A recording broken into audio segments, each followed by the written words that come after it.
A grande expectativa para a semana que vai começar, uma primeira conversa possível entre Lula e Donald Trump, antes sim de uma reunião presidencial. O nosso entrevistado agora é o professor de Relações Internacionais, Igor Lucena, mais uma vez gentilmente nos atendendo. Bem-vindo, professor, boa noite. Boa noite, Thiago, é um prazer estar aqui com vocês. Prazer é sempre nosso. Professor, claro que é muita especulação, a gente sabe que o Itamaraty ainda vem apresentando muita cautela com essa possível reunião entre os dois, mas ao que tudo indica é possível uma reunião ainda virtual nessa semana agora, para depois termos a reunião efetivamente presencial. Se fala em Mar-a-Lago, se fala em um campo neutro, né, professor? Para o governo brasileiro é melhor que seja assim? Olha, Thiago, para o governo brasileiro, acho que a posição seria de que tiver que ganhe alguma coisa concreta. Esse é o meu ponto. Quando a gente fala de locais, a gente tem um evento da FAO, que o presidente Trump pode estar presente, o presidente Lula, em Roma. Nós temos o encontro dos países asiáticos, a ASEAN, que o presidente Trump estará sim presente, o presidente Lula quer participar dos países do Sudeste Asiático. Nós temos a possibilidade que depois desses eventos haja um encontro tanto em Mar-a-Lago, na Flórida, quanto também na Casa Branca. O grande ponto, e aí é uma situação que não é simples, o governo brasileiro e o Itamaraty querem abrir um canal de negociações que possam falar de investimentos, possam falar de redução de tarifas, mas sem ter aquele, eu não diria que era uma humilhação, mas passar numa espécie de teste de ferro do presidente Trump, aonde o presidente da África do Sul passou, o presidente Macron passou, e basicamente todos os líderes que foram visitar o presidente Trump, ele fala abertamente do que ele não gosta de ver no país, independente de ser aliado ou não.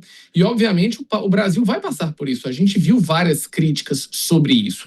O grande ponto, Thiago, que independente de qual seja o local, se for uma reunião virtual, eu não vejo possibilidade de nenhum ganho. Apenas algum tipo protocolar, que não resolveria os problemas. Se for uma reunião presencial, o Brasil precisa trazer para a mesa de discussão o que os Estados Unidos quer ouvir, ou seja, diminuição de barreiras comerciais para produtos americanos no Brasil e, principalmente, terras raras. O Brasil é um dos grandes players de terras raras que a nossa indústria não tem capacidade para explorar. Ou seja, parcerias com empresas americanas são de fundamental importância, porque esses elementos de terras raras são a base para a produção de armamentos de alta tecnologia e, principalmente, chips de grande capacidade tecnológica e militar. Então, acho que esses são os pontos principais. O grande questionamento é se o governo brasileiro está disposto a abrir essas concessões e falar, na verdade, sobre isso, como fez o Japão, que disse que ia investir mais de 500 bilhões de dólares nos Estados Unidos, e a Ucrânia, que fez um acordo para exploração conjunta de terras raras no seu território. Acho que esses são os pontos principais. E também, acho que, Thiago, é importante dizer que o empresariado brasileiro tem pressa. O empresariado brasileiro não vê o tempo da política, vê o tempo dos seus negócios. Isso porque quanto mais passa o tempo, mais mercado é perdido. E se os importadores americanos começarem a encontrar outros fornecedores, isso significa que vai ser muito difícil, mesmo com acordos de diminuição de tarifas, as nossas exportações voltarem a patamares do passado.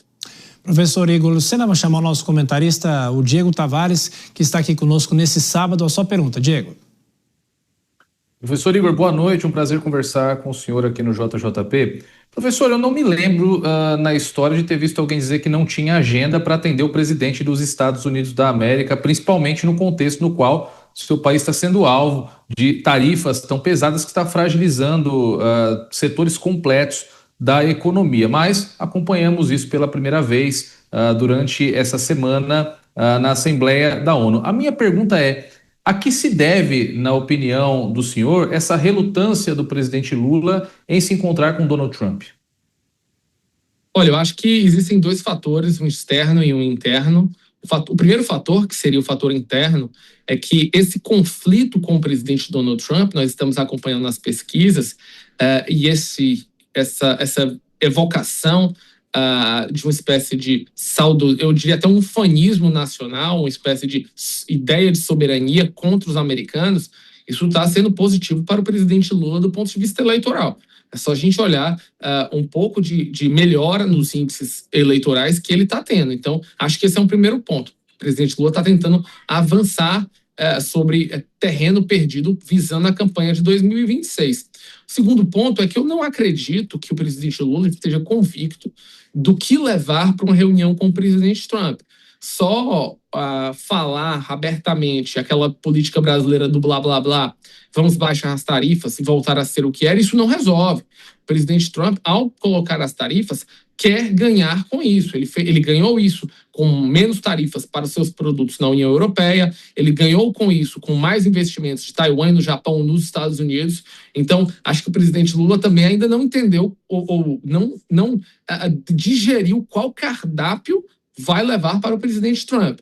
E essa visão, eu acho que é muito errática, que o governo brasileiro tem de negociar par e passo, como se o Brasil e os Estados Unidos tivessem o mesmo peso político, geopolítico e econômico, acho que está errado. Acho que a gente tem que entender que o Brasil é uma potência regional, mas nossa economia é infinitamente menor que a economia americana, e o peso das tarifas vai recair muito mais sobre os nossos produtores, os nossos empregos, do que os Estados Unidos. Os últimos dados mostram um aumento do crescimento do gasto americano, um aumento do crescimento dos investimentos americanos. Então, essa história de que suco de laranja e café vai impactar radicalmente a economia americana não está impactando. Então, acho que o governo brasileiro está fazendo algum tipo de charminho que não é positivo para o empresariado e, obviamente, no segundo semestre desse ano agora, os efeitos econômicos vão bater na produção brasileira e principalmente nos empregos que vão ter um impacto aqui. Então, acho que a gente tem que mudar um pouco essa retórica política e trabalhar muito mais uma retórica econômica do ponto de vista do governo federal. E, professor, e por falar em questões econômicas, agora há pouco eu estava até conversando com o Diego aqui, sobre a inflação nos Estados Unidos, sobre as consequências do tarifaço também para os Estados Unidos e a população, claro, que reclama. O preço sobe também, não só o tarifaço contra o Brasil, mas também em relação a outros países. Isso pode pressionar o presidente Donald Trump a tentar negociar e reconhecer que 50% um índice imposto aqui para o Brasil deveria ser amenizado pelo bem do próprio cidadão americano? Será que ele raciocina dessa maneira? Olha, Thiago, eu acho que ele raciocina se isso bate na sua popularidade. Lembrando que o presidente Donald Trump ele não tem reeleição, né? Ele já foi a segunda vez no seu mandato, então ele não está pensando nisso. Eu tive vendo agora muito recentemente alguns contatos nos Estados Unidos e o que mais se fala lá é sobre a questão da imigração. A inflação de fato existe, o aumento de inflação é sentido, mas ele não é o ponto principal que está motivando a população americana. A população americana está muito mais preocupada com a política migratória, com a questão dos conflitos internacionais e como os Estados Unidos está se posicionando. E apesar de um aumento inflacionário, a economia americana está crescendo, e está crescendo forte. A gente está vendo isso na Bolsa de Valores e na economia real. Então, a gente viu uma queda na taxa de juros do Federal Reserve e vamos ver provavelmente mais 2 quedas. Então, do meu ponto de vista, o aumento inflacionário nos Estados Unidos é importante, é um sentimento que o americano médio está sentindo, mas ele não é preponderante, ele não vai ser um fator que vai pressionar o presidente Donald Trump por um acordo. Muito provavelmente, isso chega na Casa Branca, isso é impactado, mas o presidente Donald Trump não cede a essas visões de que essa inflação está impactando sua base. Muito mais, o sentimento muito maior é a taxa de juros alta, que impacta a construção civil e principalmente o preço de casas nos Estados Unidos. E isso sim tem um impacto muito maior, que não tem nada a ver com os nossos impactos, a nossa visão, né? A política monetária americana é bem diferente, mas esse problema da política monetária já está sendo adereçado e vai diminuir. Então, o meu ponto é, a inflação sim é um problema nos Estados Unidos, mas ele não vai ser preponderante e o Brasil não vai poder contar com isso como um elemento de negociação daqui para frente. O presidente Trump vai fincar os pontos no que ele pode ter de vantagem para empresas brasileiras no Brasil.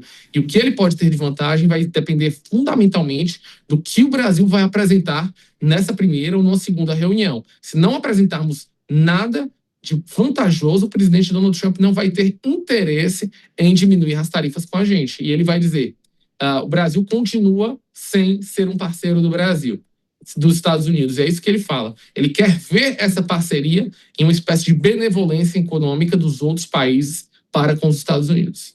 Professor, rapidamente para a gente fechar, agora há pouco nós demos aqui a informação de que o governo americano mandaria tropas para o Oregon, porque existem protestos contra o governo dos Estados Unidos e nós já vimos recentemente as decisões, as determinações do governo Donald Trump em relação a Washington, por exemplo, que são locais democratas. A senhora acha que esses protestos nos Estados Unidos podem ganhar corpo ou o governo americano vai conseguir contornar isso? Olha, Tiago, eu não vejo esses protestos ganhando corpo porque eles são muito localizados em territórios democratas. Os Estados Unidos, quando você olha o mapa, os territórios democratas são aqueles em cidades majoritariamente adensadas, são cidades que têm uma grande população, mas o grande centro-oeste americano, né, ele é republicano, ele é rural, ele aprova as políticas de Donald Trump.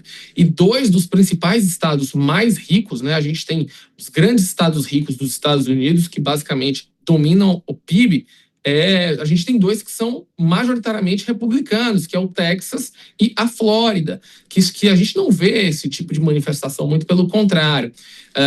Califórnia, Nova York, agora essa situação no Oregon, tudo bem, mas eu acredito que isso não tem uma capacidade de se alastrar por outros estados que estão extremamente divididos e muitos apoiam o presidente Donald Trump. Então, enquanto a sociedade americana estiver, sim, efetivamente dividida e os estados são majoritariamente democratas ou republicanos, eu acredito que essas manifestações vão ficar presas, entre aspas, a territórios democratas e não aos territórios republicanos. Então, acho muito difícil isso se tornar algo totalmente mainstream no governo americano, salvo que haja uma mudança muito radical no governo Donald Trump, que eu não acredito que ocorra.